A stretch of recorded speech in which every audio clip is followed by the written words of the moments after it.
बिस्मिल्लाहिर्रहमानिर्रहीम। शुरू अल्लाह के नाम से जो बड़ा मेहरबान निहायत रहम वाला है। अस्सलाम वालेकुम गाइस। तो इस स्टोरी में आप लोगों को एक प्रॉब्लम के बारे में बताने वाला और उस प्रॉब्लम का सलूशन क्या है वो भी।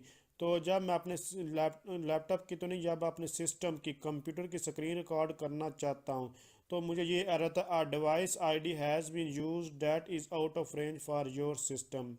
तो ये मुझे एरर आता है। और जब जो स्क्रीन है वो रिकॉर्ड भी नहीं होती, मैं सिर्फ स्क्रीन ही रिकॉर्ड करना चाहता था, आवाज़ वगैरह की मुझे ज़रूरत नहीं। तो जस्ट यहाँ अब इसको स्क्रीन रिकॉर्डिंग जब करना चाहता हूँ तो ये स्क्रीन भी रिकॉर्ड नहीं होती और दोबारा ये फिर ये प्रॉब्लम होती है और बिल्कुल वीडियो जो है वो रिकॉर्ड नहीं होती। जो मेरी स्क्रीन है, जो भी मैं काम कर रहा हूँ अपने सिस्टम पर, वो रिकॉर्ड नहीं हो रहा और ये एरर आ रहा है।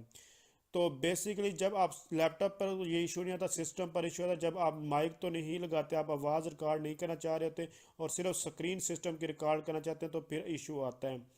जैसा कि अभी आप यहाँ देखें, मैंने कोई भी माइक नहीं लगाया, इस जगह पे कोई भी माइक नहीं है। तो माइक नहीं है तो इस वजह से ये इशू आता। तो आप लोगों ने जस्ट रिकॉर्ड ऑडियो जो है यहाँ से अनचेक कर देना और उसके बाद दोबारा जब स्क्रीन रिकॉर्ड करना चाहते हैं तो आप इजीली इस वजह स्क्रीन रिकॉर्ड कर सकते हैं। तो अभी तक आप ये आपका जो प्रॉब्लम थी वो सॉल्व हो चुकी थी। Online earning by I tech expert आज चैनल को आपने सब्सक्राइब नहीं किया तो प्लीज़ इसको सब्सक्राइब कर लें, क्योंकि इस पर मैं सिर्फ ऑनलाइन अर्निंग के रेलिवेंट ही वीडियो अपलोड करता हूँ। तो जस्ट अभी आप लोगों के सामने मैंने रिकॉर्डिंग पे जो है लगाई हुई है और रिकॉर्डिंग सक्सेसफुली जो अब होने लगी और वो एरर जहाँ से जा चुका है। तो इस तरह आप लोग इस प्रॉब्लम को सॉल्व कर सकते हैं। और अगर मज़ीद अगर आपको किसी किस्म का इशू है, कोई डाउट है, कोई प्रॉब्लम है, तो आप लोग कमेंट्स करके पूछ सकते हैं। Thanks for watching. अल्लाह हाफिज़।